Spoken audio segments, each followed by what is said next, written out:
I'm Rob. And I'm Dave. And you're listening to Alternate Galaxies, a spin-off from the Doctor Who Show podcast where, from time to time, Dave, we sit down and talk about other great science fiction and genre shows that we think our audience might like. How are you today? I'm good. It's a beautiful spring, late afternoon here in Melbourne. We finished watching Ahsoka in the last few days, and we're here to talk about the first season. That's right, we're here to talk about Ahsoka. It ran from August 22nd till October 3rd. We will, of course, have a spoiler curtain come down at some stage, but before then, Dave, let's have a bit of a general chat about Ahsoka. I guess the obvious thing to start with is, how did we approach this series? With excitement, with trepidation? Had you watched much Clone Wars or Rebels before this, which is where the Ahsoka character really came into her own? The floor is yours. So, Rob, I was initially, when this was very first mooted, that there was going to be an Ahsoka show, I was probably more indifferent to this than I was to anything else they'd proposed, because I had very little knowledge of the Ahsoka character and didn't really register much for me at all. And, going into it, I got more excited as things went on. Partly that's coming off the back of Andor.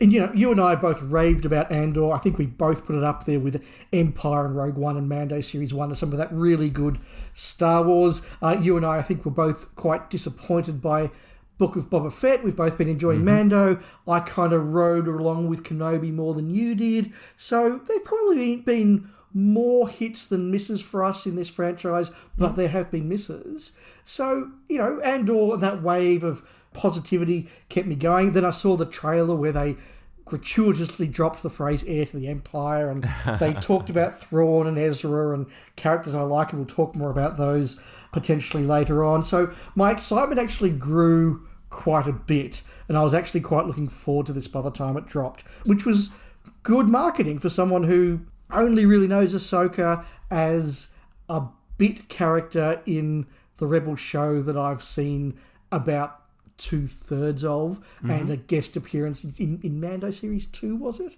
Yes, it was. I had to think about that. Yeah, she wasn't in the awful season 3. She was in the one before that, season 2.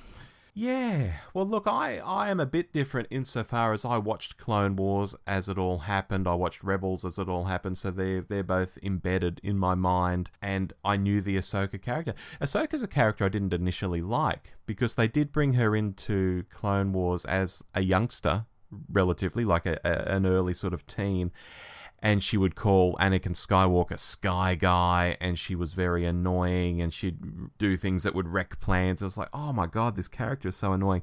It was all part of a longer term arc, though, that they were working towards, that she would mature and so on. And now we're seeing the result of that maturity. She is quite a mature Jedi. Yeah. Well, she wouldn't refer to herself as a Jedi, of course. She is an interesting character, and I thought this could be really good. There's been some good storytelling in Clone Wars, good storytelling in Rebels. She has become a good character, as I say. The Thrawn character is, of course, one that many Star Wars fans like, whether they read the original Heir to the Empire books or whether they've read the more recent series of books featuring Thrawn. My wife's got them all in hardback, Dave, on her shelf. She thinks Thrawn is fantastic. Yep, or saw him in Rebels. So I had high hopes for this, but I have a bit of a non-spoiler thought to throw up here before we get to the spoiler curtain, Dave. Do you want to hear it? Yeah, please, and then I'll give you mine. Okay. Because while I've long been on the side of this thought that TV is better than film these days, you can flesh stuff out on TV, you can tell big stories, and all of that is still true to my mind, despite what I'm about to say. When it comes to something like Ahsoka, I think the idea underpinning it all was so basic and so cartoon-like, which is no surprise given animation is Dave Filoni's background, and he wrote all the episodes and sort of show-run the whole thing. I can't help but feeling this would have been better as a 2-hour film, maybe a 2.5-hour film, a runtime that just forces a writer to keep moving with the story, explain things, move to the next bit, chuck out all the folded arms, the staring at things, the walking around without talking, and suggesting someone has a secret or an ulterior motive, and just dragging that out episode after episode after episode after episode, when it's not actually as interesting as they think. So I think this would have made a better film. A couple of weeks ago, Rob, we were recording an episode of our flagship podcast, The Doctor Who Show, and you'd watched Ahsoka episode 6 before we recorded, and when we wrapped up, I said, right, I'm now going to go grab dinner and watch Ahsoka episode 6. Yes. And you messaged me sort of an hour or so later and said, oh, what did you think? And I said to you, that would have been an awesome episode 3. Yeah. Unfortunately, it was episode 6. Yes. And that sums up a lot of where I'm going to go in this conversation about Ahsoka. I have a number of really positive points to make. I absolutely do have some positive points to make. But overall, I'm not angry. I'm just a bit disappointed.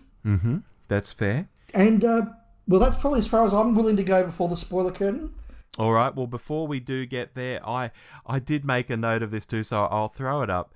When we talk about the first 2 episodes alone of Ahsoka, we're talking about 100 minutes worth of film. And I thought to myself, that's already the length of a decent film, those first 2 episodes, and yet nothing really happened. And I thought of something like Ferris Bueller's Day Off, and I thought, oh, in that film, Ferris gets up, he constructs how he'll have his day off. He steals a Ferrari with his best friend. He grabs his girlfriend from school. They have a wild day out in Chicago. They do Sears Tower, the Chicago Board of Trade. They go to a ritzy restaurant. They go to a Cubs game, Dave. They go to the Art Institute of Chicago. There's a subplot going on with his sister. There's another subplot with the headmaster of the school. He performs Twist and Shout at a big parade. Then he gets back to his mate's place. They destroy the Ferrari. They go home, and he wins the day. All of that happens in the same time it took Ahsoka to do, well, not much in those first 2 episodes. So I thought that was just an incredible sort of comparison when you talk about writing and length, what you can do in the space of a tight movie versus what Ahsoka did. Or put it another way, it's a 4-part Doctor Who story. Yes. Yes, very much so. Shall we bring that? A full 4-part Doctor Who story, yes. So look, on that note, let's bring the curtain down. Well, here we are, Dave. There are so many ways we can take this conversation. I have notes that go all over the place. Do you want to kick us off, though, with one of your first thoughts? Well, let's perhaps expand on what we were saying before the spoiler curtain with a little bit more spoilerific detail. Okay. I agree. At the end of episode 2, I was very unsure about where this show was going to go. And in fact, I did say in one chat group with a bunch of friends who are watching it who are also Midnight Oil fans, I did quote a line from The Power and the Passion, nothing ever happens, nothing really matters. And that was sort of how I felt, which is a bit of a joke and a bit unfair, because there were a couple of really interesting concepts in those first 2 episodes that I want to expand on a bit later on in the conversation. But I was very cautious at that point because all the first 2 episodes were really slow, and we both said, you've got to get to episode 3 of Andor before it really shifts gear, and then by episode 4 it absolutely is taking off. Kenobi was a bit the same, so I was like, okay, look, they like to do this slow sort of build opening. I don't think it's necessary. That's interesting. If I can jump in, that's interesting because, like Andor, they dropped the first 2 episodes at once. Yeah. Yeah, which I think suggests they know that 1 is not enough and people want to power through it a bit. Yeah, and so, look, I was sort of waiting for it to change gears. It did start to change gears, but again, very, very slowly. I honestly think that the end point of the 8 episodes should have been reached by episode 4.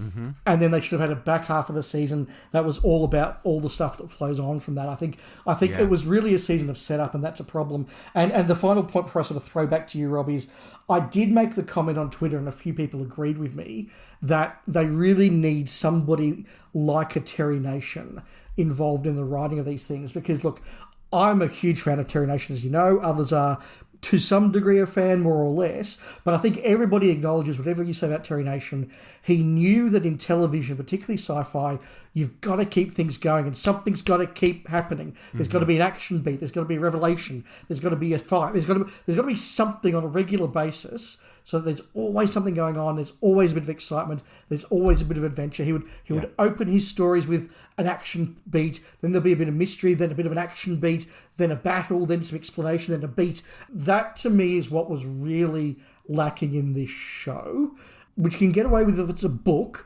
but this is episodic TV, and I don't think that works. Well, you're going to laugh because I've scrolled down in my notes to where I've got notes about this, and I've jotted down that one thing is very clear to me, and that's that Dave Filoni needs a writer's room. So I think we're in similar territory here. And we're in similar territory too to George Lucas, I think, making the prequels in the 1990s where it was just yes men surrounding him. You see producer Rick McCallum and other people on documentaries, it's always, yes, George, of course. And to some degree that was earned because Lucas invented Star Wars. So if he says something happened or should be a certain way, then it's a very brave person to question it. Someone tough like the original producer of Star Wars, Gary Kurtz, would have. He was with George on American Graffiti. He was on the first 2 Star Wars movies. He had no issue going toe-to-toe with Lucas because, well, George was just this guy, you know. But that changed over time, and there's a new cult, I think, surrounding Dave Filoni that seems very similar. No one appears to be saying to Dave Filoni, look, mate, this is really bloated crap. You don't need half of this. Take out this and this and this. Combine this episode with that episode, and maybe we have 4 35-minute episodes. And if that's too few, then you need to have some more meaningful story in here, Dave. Gosh, what I would pay for someone like that to exist and to be listened to on a series like this. So yes, if we could conjure up Terry Nation and he could become Dave Filoni's shadow, that would be amazing. Yeah, look, absolutely. And it's funny you mentioned George Lucas and the prequels, because whatever else you say about those prequels, you're never bored. You are sometimes confused, sometimes bewildered, sometimes flabbergasted by the plot or the acting or whatever, but you're never bored. And again, you reference those behind the scenes production things of those prequels, and you know, Lucas is very big on that. You go, oh, this will be really exciting. I don't quite know how it will fit into the movie, but it'll be really exciting. And you know, that's not a bad place to start. Yeah. You know, I would love the prequels to make more sense and have better stories and better acting and better characters, etc., etc. But you're never bored. And you know, if you're a kid, particularly watching it, you don't want to be bored. And for too much of Ahsoka, I was bored. Not for all of it. Good stuff, particularly in the back end. But for too much, it was dull. Yeah. And I think getting a writer's room or some writing partners in there would have worked because, folks, when you look at the episode list, it's by Dave Filoni, by Dave Filoni, by Dave Filoni. And he certainly seems very one-eyed about this all being him, all being his vision, through to it being quite blatant. I think that he's pushing all of his animated creations front and centre into becoming live action at the expense, I think, of a story that even made sense in universe. And what I mean by that, I'll give you one example. Ahsoka is mates with Luke Skywalker at this point. And this is in her pre-quotation marks Ahsoka the White days, as she becomes in the series. So this is before the events of Ahsoka. She's been hanging out with Luke. She knows Luke. And yet she didn't think to ask him to come on this mission. To her mind, it was better to take Sabine, the Jedi with no Jedi ability, until the script needed it, of course. Spoilers. It was better to take Sabine over Luke. It wasn't even covered off with a line like she had considered it, but he was busy, or I don't know what it would have been. Yes, that's sort of very... I've contacted someone very important, but he's on a secret mission. You know that he's off at Bakura or something. You know, yeah, you're absolutely right, and that's another point that I really wanted to make, and that is about this entire franchise, and that is I am more and more starting to struggle to remember where the hell I am in the timeline when I'm watching all of these things, because, okay, we had the original saga, the Holy Trilogy, then we had prequels, that was easy, then we had sequels, that was easy, and then, okay, Rogue One's coming in, it slots in there, right, that's fine, and then Solo comes in, it's slung in there, okay, that's fine, and right now, The Mandalorian's coming in, it's sort of 5 years after that, okay, right, and now we're doing Boba Fett, which is at the same time, and now we're doing Kenobi, which is 20 years before that, but after that, and now we're doing Ahsoka, which is after Rebels, but before who's met who, when, and I just can't stand the confusion in my mind. And maybe it's because I'm not so immersed in Star Wars that I kind of, look, if this was Dalek continuity, not a problem. And maybe there are people out there who are like, no, this is fine, because they live and breathe this stuff. Whereas as a more casual fan, I was sitting there going, hang on, who knows who right now? And right, where is right, the Empire's gone, we're early Republic. Okay, right. Yeah, and look, I don't even pretend to know this stuff myself off by heart. It's literally, as I said, the fact that she hadn't become Ahsoka the White when she was hanging out with Luke that tells me that, that has got to be before the events of this series where she changed all her clothes into white clothing and sort of did this Gandalf the Grey into Gandalf the White, thing. Right. That's the only reason I know that for sure. Otherwise, I'd be like, ooh, I'm not sure which comes first. Yeah, no, absolutely.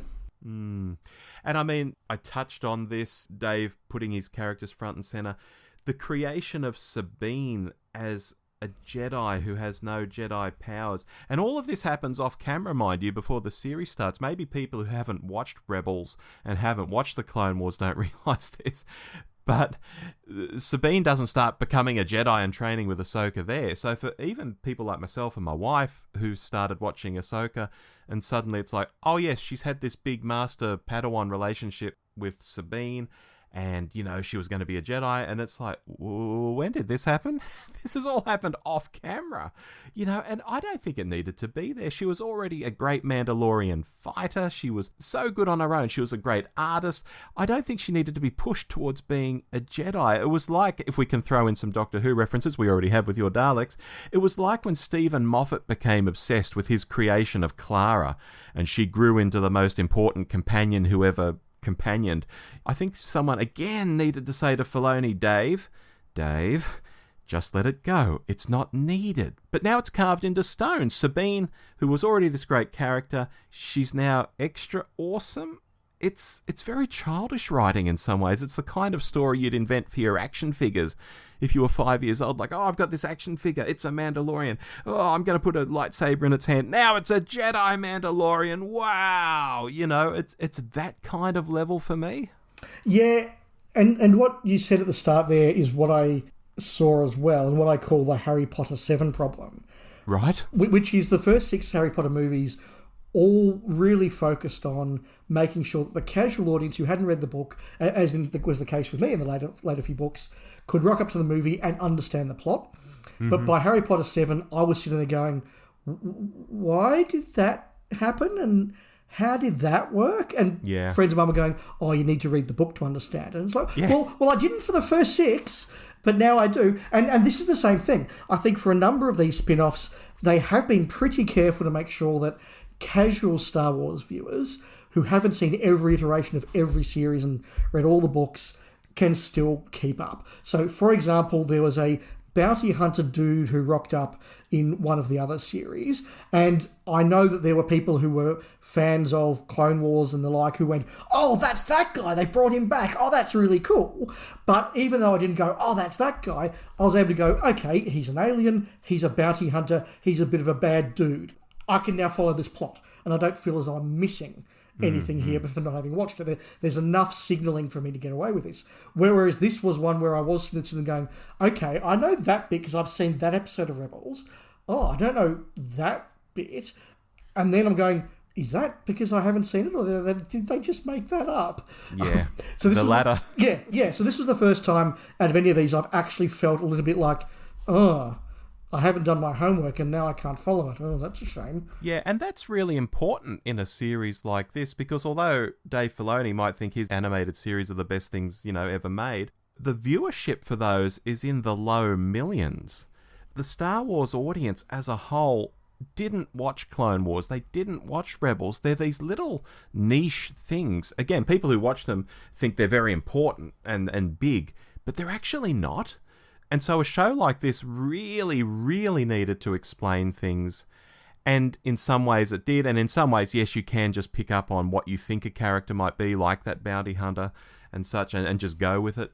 But I don't think it did enough. And there are examples of that even like in the final episode where Baylan Skoll is standing up on these big statues that look like the Argonath from Lord of the Rings. And I'm sure most of the audience was saying, what the hell is that? And I know, but I don't think many other people know. I don't. There you go. We'll get to that later. A positive, Rob, because we've bagged the first couple of episodes pretty thoroughly. They're dead on the ground with a blood nose right now. Yes. I will say that there were enough nuggets in them to keep me interested. Some of the stuff with the Rebels characters was really cool. Seeing a few of those things out there on the big screen, or at least the TV screen, was really cool. Some of the stuff they did with the former Imperial officers and workers, and this idea that when the Empire falls, we don't all just suddenly become loyal members of the New Republic. And how does that work? And, it's one of those things, if you ever read about Germany in 1945, everybody didn't just stop being a Nazi overnight. Some people did, some people never were, but not everybody did. I watched a great movie a couple of years ago set just after the end of the dictatorship in Taiwan. And there's a great bit there which says just because we've become a democracy doesn't mean we've all become Democrats overnight. And that's a really fascinating idea. And so I enjoyed seeing the bits of that were seeded in here, and I'd like to see more of that in Star Wars as well. Again, it's some of the stuff we've really enjoyed in Andor. Yeah, I was going to say, we had that exact conversation in our Andor show about Nazi Germany. What I would say, though, is compare the writing, though, where in Andor it felt much more natural, and in this show they were literally explaining it as Hera Syndulla. Sorry, General Hera Syndulla. She reminds us she's a general every episode. General Hera Syndulla and Ahsoka are going along in that little cart, and the guy is explaining it to them so the audience can understand what could otherwise have been shown on screen. And of course, the ambush scene where the guy, I think, pulls the gun and shouts for the Empire before he starts shooting. I think, mate, just pull the gun and start shooting. Yeah, look, I had the same thought, but again, these were the nuggets and ideas that I thought did carry me through that first few episodes. Yeah, of course, absolutely. Dave, to go back to the negative, because I have a lot of negative in my notes. Oh dear. I want to talk member berries. This series leaned so hard into the member berries, and I note that it was the most member berry friendly episode, the one where Ahsoka goes to the world between worlds and hangs out with Anakin Skywalker for most of the episode, and they do flashbacks to the Clone Wars. Not just the Clone Wars, but literally Clone Wars animated episodes they go back to, just to reinforce that, yes, that was real Star Wars, folks. It was animation, but now it's in live action, so all good. Because they know this makes people feel good. They know it makes people talk about the series, and I think it's in real epidemic proportions in pop culture in general. To use Doctor Who again as an example, you saw it in Jodie Whittaker's farewell episode. No one talked about the plot, at least in a favourable way, after that episode aired. It was like it barely existed. It was more, did you see Peter? Did you see Colin? Did you see Sylve? What about when Sylve spoke to Sophie? Oh, how funny was it when Paul McGann wouldn't wear those robes? Oh, what about when Sophie and Janet were running around? What about the companion help group at the end? We saw Ian Chesterton. Wow. And it's like, people, that's all just fluff. It's becoming really embarrassing to be the fan of a property where it can have the most basic, non-event, brain-dead storyline, but as long as they trot out member berries to chew on, a percentage of the audience goes into ecstasy, gives it an instant pass, and starts shouting things like, oh, 10 out of 10, that was the greatest experience I've ever had. I think, what are people watching this for? Okay. Is that too much? No. Yes and no. Okay. Yes, it's perhaps a little bit too much because I guess you could argue the point. If the purpose of television is to entertain and people walked out of there going, I absolutely love that, it made me a little bit hard down below and I'm giving it a 10 out of 10. Well, okay, then they were entertained. You can make the argument that the job was done. You can also, as you've said, say that, well, actually, I'd like to have a little bit more substance and backbone and the like in my television, and yes, that's entirely valid too. But to kind of take the counter argument to you in some ways, if somebody gives an episode a 10 out of 10, well, obviously it worked for them. So I'm agreeing with you in saying perhaps you're being a little bit too hard at the same time. The audience will judge. However, where I'm not disagreeing with you is the danger of doing that, because whilst I've seen about 2/3 of Rebels, I haven't seen a minute of Clone Wars. Okay. So after I'd done oh wow, they've got Hayden Christensen back, that's really cool. And, I really like Hayden Christensen. I've said before, I think that before Star Wars, he was a really good actor. Loving him in My Life as a House, love him in Shattered Glass, and all that sort of thing. Given an impossible job in those two prequels, given just appalling dialogue and not his fault. Yeah. So I was really happy to see Hayden back and actually given some stuff to do. But I spent a large amount of that episode sitting there going, huh? What? Where? Why? I had no idea what was going on. Absolutely no idea. And was, for the most part, just bored stiff because I had no context in which to do it. And beyond a bit of a curiosity about how is Anakin here? Is he a Force ghost? Is he a projection? I was just lost. I was utterly lost. So whilst, the member berries were great for people who had those experiences, I didn't. And it wasn't just a case of, oh, this doesn't quite resonate for me. This was a case of, I am lost. Yeah. Well, even the script played pretty low and loose with that, to the degree that fandom is still debating whether Ahsoka dreamed that sequence set in the world between worlds, in which case she would have been underwater for a long, long time because day went into night. So how did she hold her breath that long? Or whether she physically went to the world between worlds, as they call it, and actually met a version of Anakin Skywalker there. There's still debate over that because the show just didn't say. I was happy to accept that because the Force was very active at that moment, she was sort of shielded from the water and didn't drown. That there was a headcanon-y thing there for me that was quite easy. Yeah, and that's fair, Dave, and that's one of the interpretations fans have of it. One thing I will say with regard to Hayden Christensen is it's great to have Hayden back.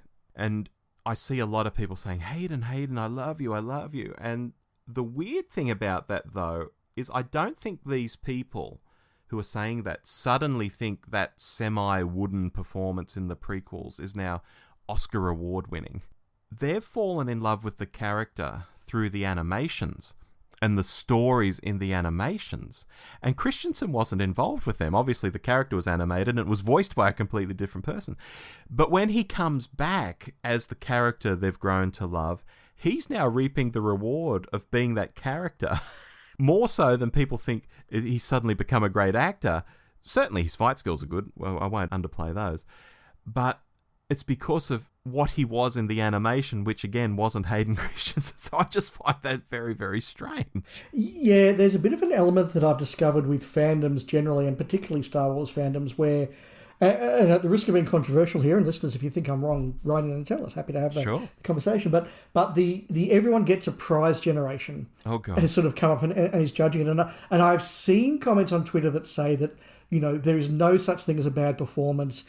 Every performance is a valid performance. Every actor's choice is a valid choice. And one of the times when this particularly came up was when Ahmed Best had his role as the Jedi Knight in the Mandalorian Series 3 flashback. And a lot of people were saying, congratulations to the showrunners. You've redeemed Ahmed Best. You've given him a good role. And, that's a really, really cool and wonderful thing to do. And there are all these people saying, how dare you? He gave a valid performance as Jar Jar. There is no such thing as a bad performance. That was a good performance. No, there are bad performances. And, I will defend Hayden Christensen in many ways, but there are absolutely scenes in the prequel movies where he gives a bad performance. Now, yes, I don't know anyone who would give a good performance with some of that George Lucas dialogue, but he gave a bad performance. He's surrounded by blue screens and all sorts of things. I get it.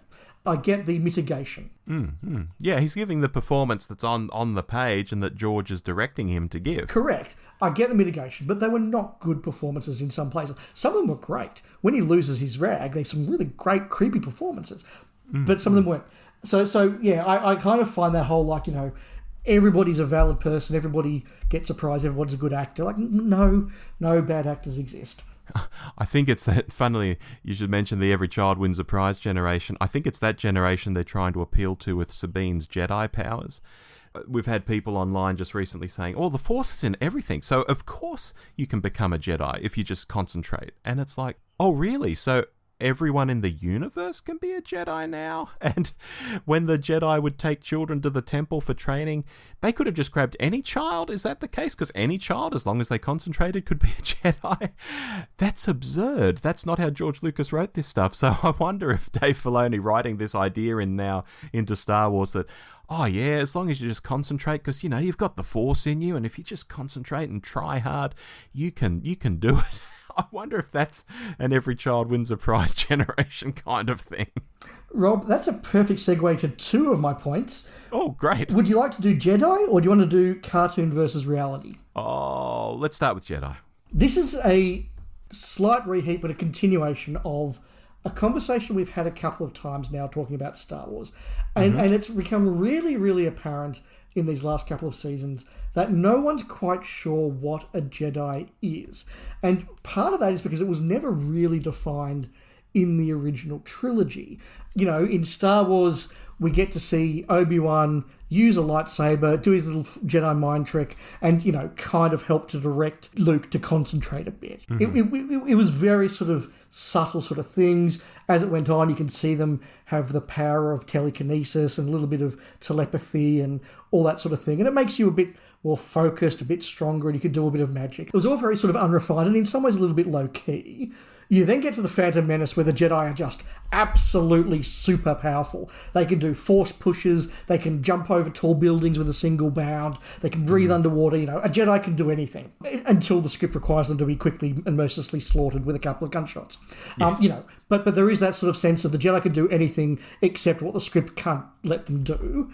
And so now we're in this thing where I don't think we quite know how powerful Ahsoka's meant to be, and how powerful, therefore, Sabine is meant to be, and how powerful a natural Jedi is, and how powerful an untrained Jedi is. And there were lots of times where I was watching Ahsoka have fights, I'm going, do some force pushing. Do some of that Obi-Wan stuff, you know, do some of that Qui-Gon stuff, because they took down armies of hundreds of robots, you know, with their hands. Yeah. Why can't you? And I do think that is starting to wear a bit in the universe.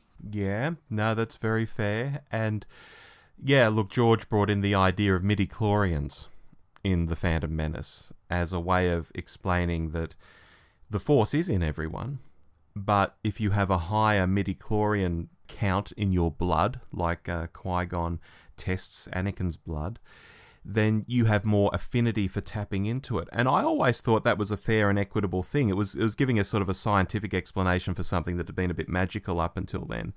But it made sense as to why the Force does surround us and permeate us and bind us and all of that stuff that Obi-Wan says. But some people just can't do anything with it. And people would show their latent skills by being particularly good at certain things, you know, and this is how Jedi would get found out, and the Jedi Order would come and take kids who had this aptitude and all of this stuff and take them away for training, you know, so they could properly harness those powers. This idea, though, now that, oh yeah, because it's in everyone, anyone can do it as long as they try. Oh, Dave, it's just stupid. It's stupid. Yeah, and you know, we don't necessarily need Star Wars to be Star Trek, where everything has a Bible and everything has a rule book. You know, I'm not saying that. I'm just saying that the inconsistencies are now perhaps to the extent where you kind of they're to the detriment of the series. Yeah. Hit me with your other topic. Cartoon versus reality. Mm-hmm. We have an interesting thing here, and it's happened before, but this is where it's really happened in earnest. As you said, there was a sort of a semi-wilderness years period for Star Wars where we had the cartoon series, Clone Wars, Rebels, and the like.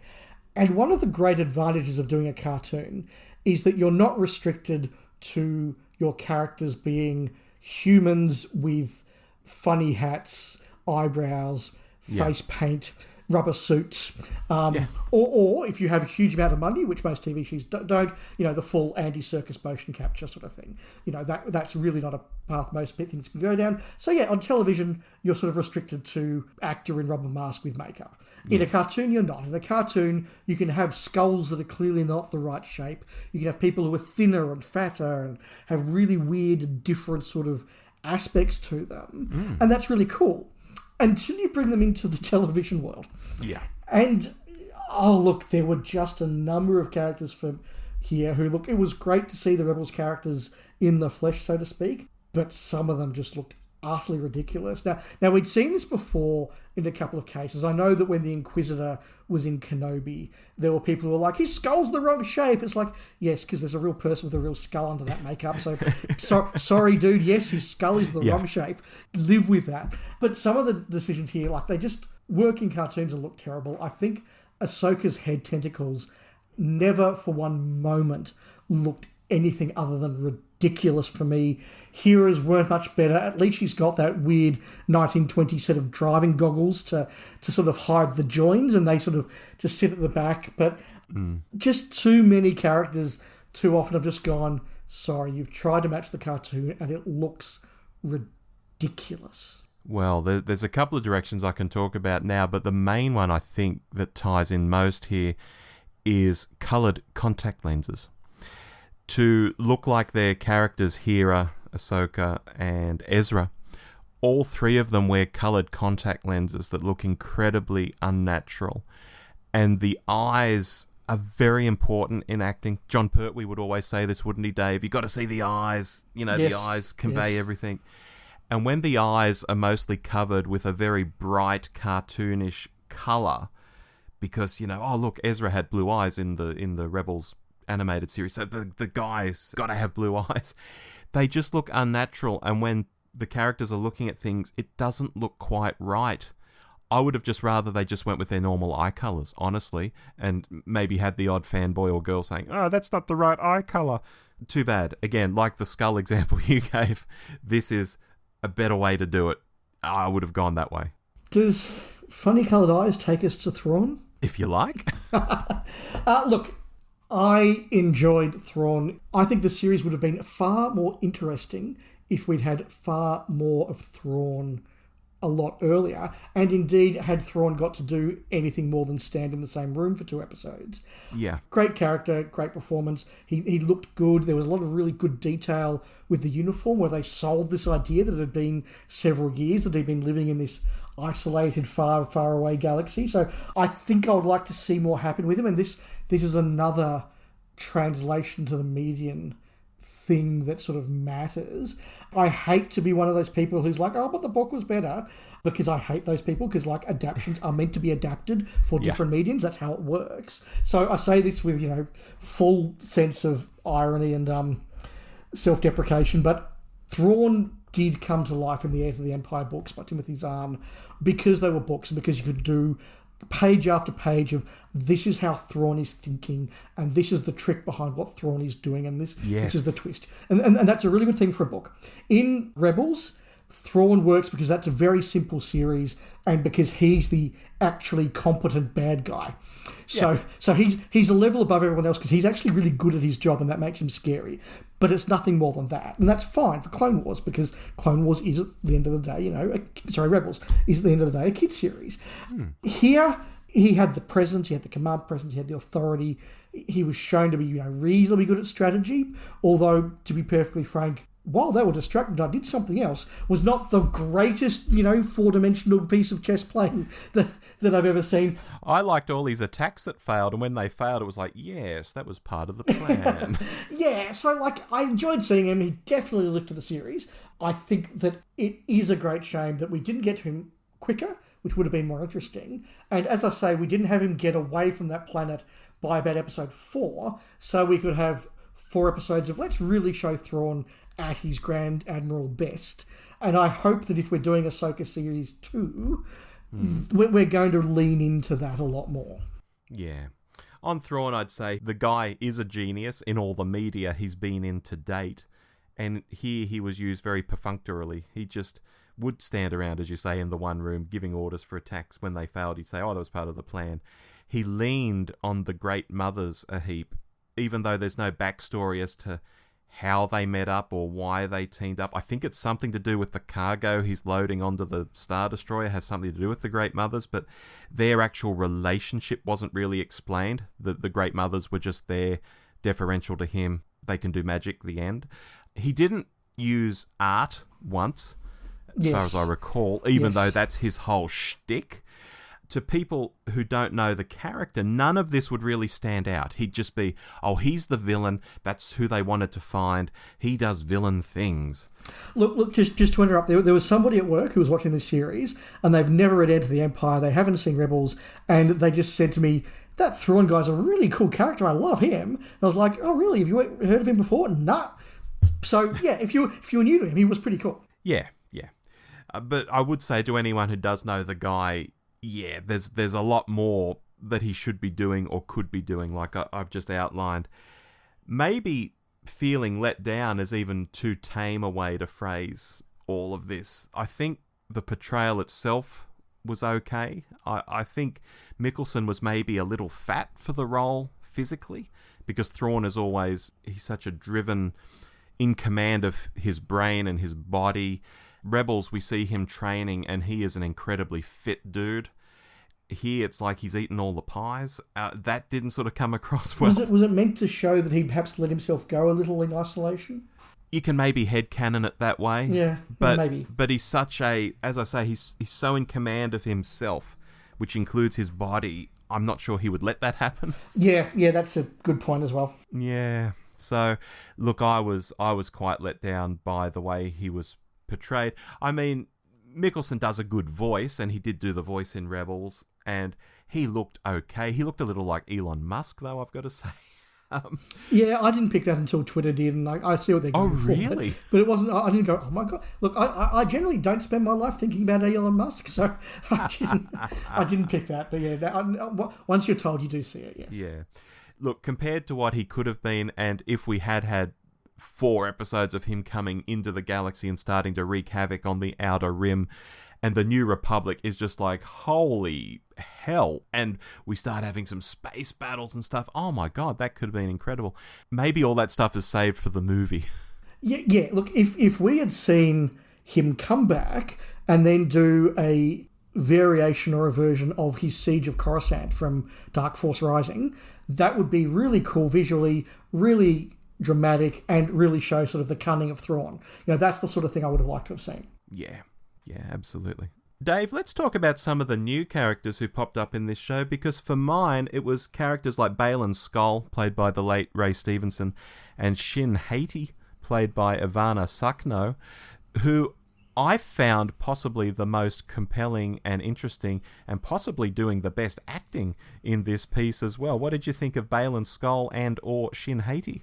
Right, now this is where we get down to the Star Wars names that I can never remember. Oh, okay. Baylan Skoll, I know which one he is, and he was kind of cool. Shin Hati is his little offsider with the blonde hair and the goth girl sort of attitude. Yeah, I spent the first 2 episodes wondering why he was carrying a cardboard cutout around with him, and then I realised it was actually a character. Dave, that's terrible. Sorry. I thought she was really good. I thought she was a cardboard cutout. Wow. Okay, look, I thought she was a very good match for Baylan. He's big, he's male, he's dark, she's small, she's female, she's fair. She's got that, as I said, that goth girl vibe going on, which is quite appropriate for someone who's not. Does she? I think so. Oh, that's generous of you. Okay, well, let's talk about Ray Stevens as a Baylan Skoll. Now we're talking, Dave.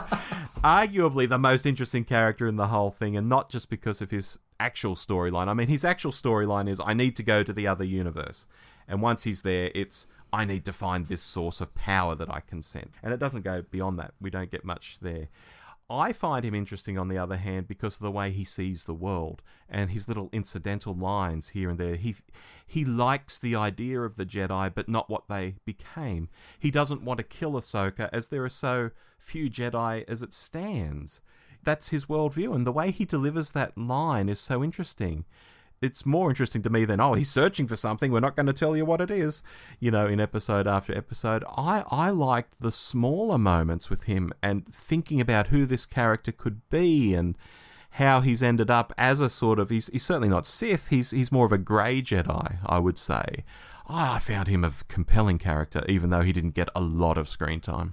Yeah, he didn't get a lot of screen time. He should have got more.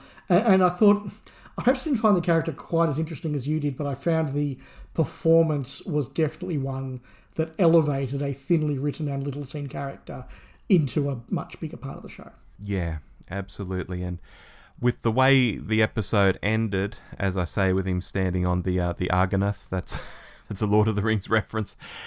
Obviously, that has to go on in the second series, so I assume he can only be recast. They're going to have to recast him. That's going to be quite a task for them, I think.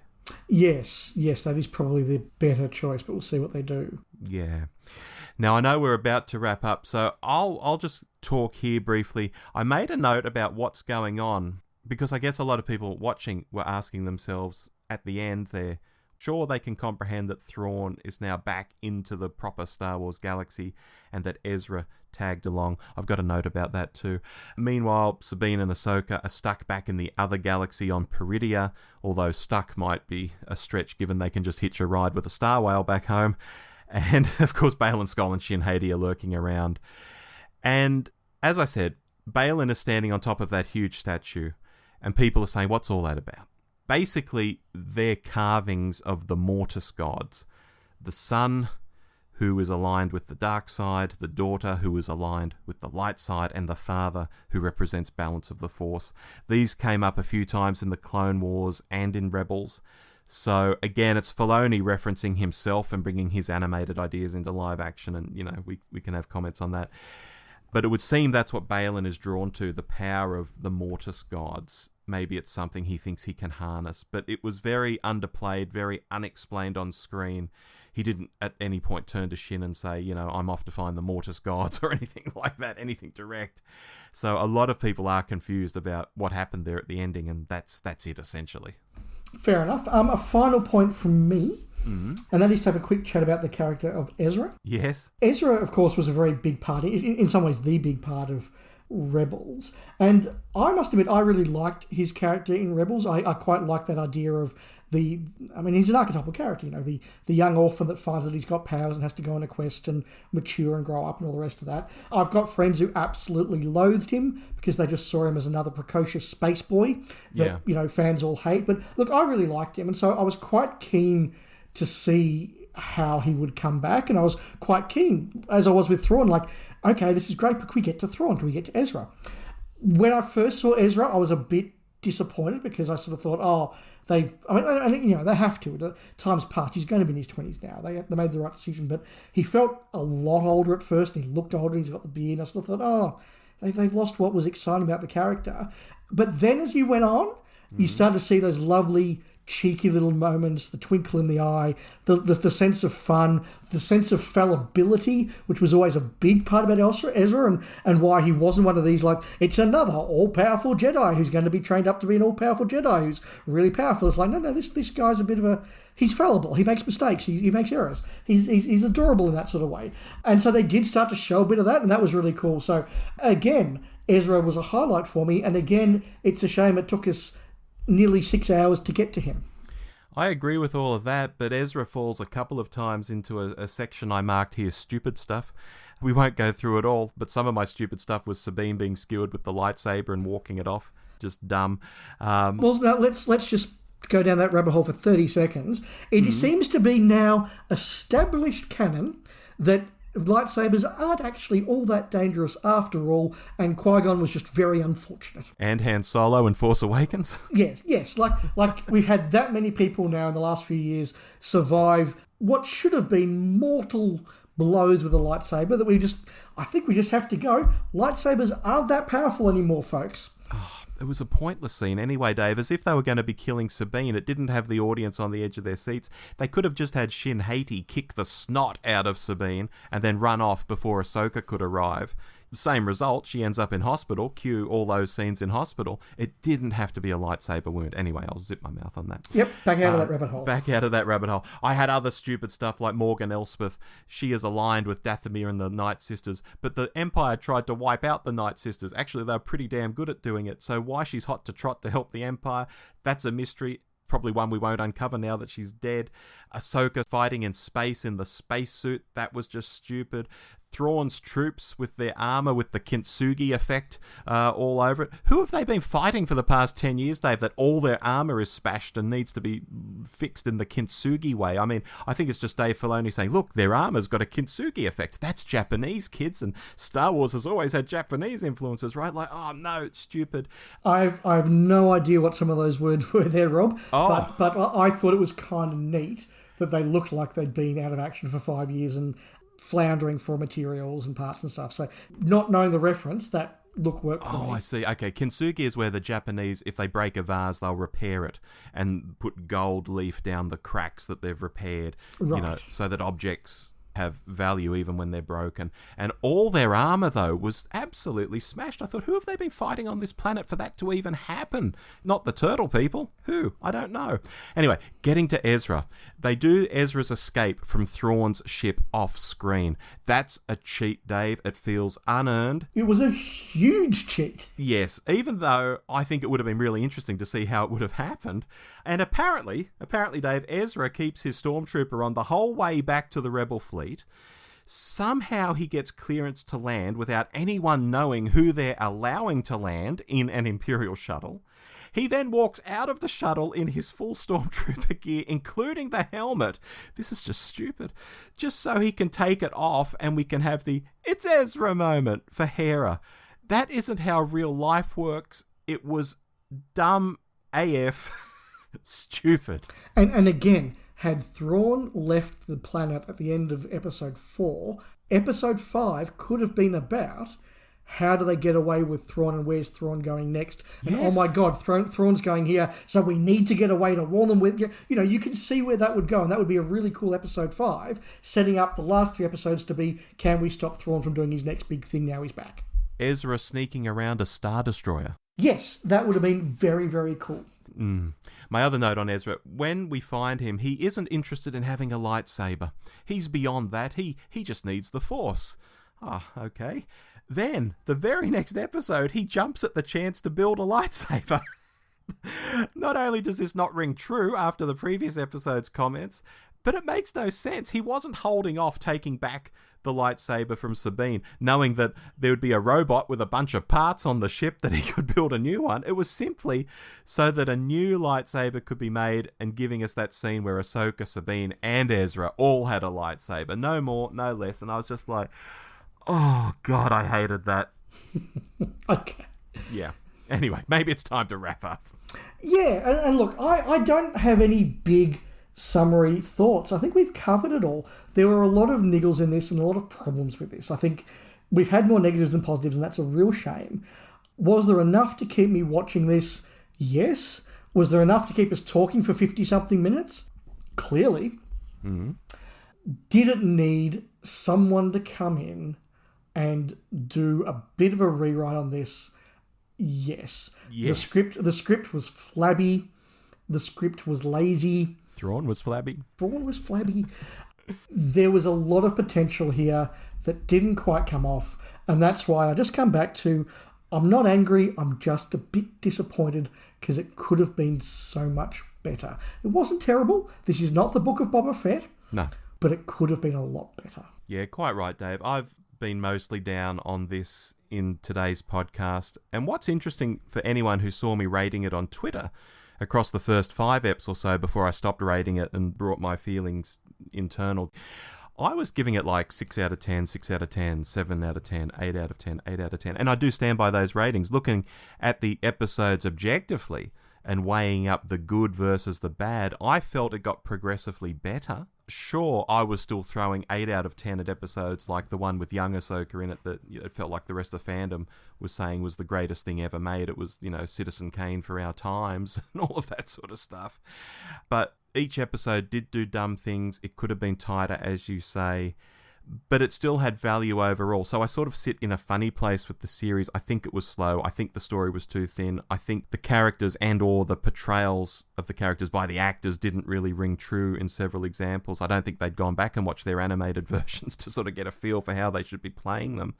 But at the same time, there was this production quality to it. The casting of people like Ray Stevenson was really good. And there were some genuinely interesting moments for me, not to write it off completely. I think there's big room for improvement. I think some fans wouldn't actually see that at all. They'd be saying, why aren't you giving it 10 out of 10? It was the greatest thing ever made. And just to conclude, I think one of the oft-repeated lines on social is that Ahsoka is saving Star Wars, or that Dave Filoni is saving Star Wars. And I don't believe that for a second. I think Ahsoka is helping to kick Star Wars along, kick the can down the road with a particular kind of fan. But I'm not sure this is broadly appealing, amazing stuff by any stretch. You know what I was thinking of as I was listening to your comments there? Mm-hmm. My reaction at the end of Solo. Okay. Where I said, you know what? I didn't hate that. It could have been a lot better. It could have been a lot tighter. I wasn't quite sure what some of the references about. But my big thought at the end of Solo, and I know a friend of the podcast, Richard, who I discussed this with, felt very much the same, was, okay, that wasn't perfect, but where they've set things up for the sequel is actually really cool and interesting. And that's perhaps my very final thought on Ahsoka. I wasn't madly in love with Season 1, but where they've set everything up to go in Season 2, they took too long to get there, but I think there's some very interesting, good stuff set up now to dive into if it gets a second season. I think it will get that second season, and I think you're quite right in what you're saying is possible. It all depends, though, whether the first 3 episodes are just Thrawn sitting at the edge of known space, talking about stuff and not actually doing anything. Or whether they have him fly in and actually start smashing stuff straight away. Yeah, look, I mean, potentially you've got the New Republic gearing up for a fight. You can have Thrawn doing badass Thrawn stuff. You've got Ezra back. You've got the team together. You've got the Anakin Force Ghost, whatever that was, that made his little appearance at the end going, hey, I'm still here. So there's more to this than there was just one episode. All the pieces are there for a good Season 2. So for all my reluctance about the first series, I'm on board for the second. Yep. Of course, Sabine and Ahsoka have to get off Peridia. They have to deal, I assume, with Baylan, Skoll and Shin Hati before they do.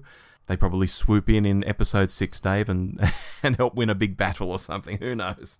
Who knows? But bring on Andor Series 2. Yes, please. Yes, please. So we're going to be back in a couple of weeks with our flagship Doctor Who show episode where we're looking at all of Season 8 of Doctor Who, and that's going to be really exciting. And then we'll be kicking off into some hot takes very soon. Yeah, and it's funny that we're talking earlier in this episode about member berries and things, because knocking on the door of the 60th anniversary of Doctor Who, I think we're going to be getting a whole member berry pie, Dave. But that's probably excusable in a 60th anniversary year, not as excusable in a regular series like Ahsoka. Look, the two of us are huge fans of the 5 Doctors, so we can't judge an anniversary for being member berry full. Correct. Sometimes member berries are just right. So look, let us know what you thought about Ahsoka, or did you agree, did you not agree? Absolutely. Reach us at hello@thedwshow.net. But until next time, I've been Rob. And I've been Dave. And we'll see you then on the Doctor Who show. Goodbye. Bye. You've been listening to Alternate Galaxies, the podcast where Rob and Dave from the Doctor Who show take a look at other great sci-fi and fantasy that we think Doctor Who fans might like. You can reach us at hello@thedwshow.net, on Twitter @thedwshow, or on Facebook /thedwshow. Alternate Galaxies is an irregular podcast, so stay tuned to the Doctor Who show and other programs on our feed to know when the next episode's coming. Our theme music is called Wretched Destroyer and is by Kevin MacLeod. Find him at incompetech.com. Well, that's it for this episode. We hope you enjoyed the show, and we'll talk to you again soon. Bye-bye!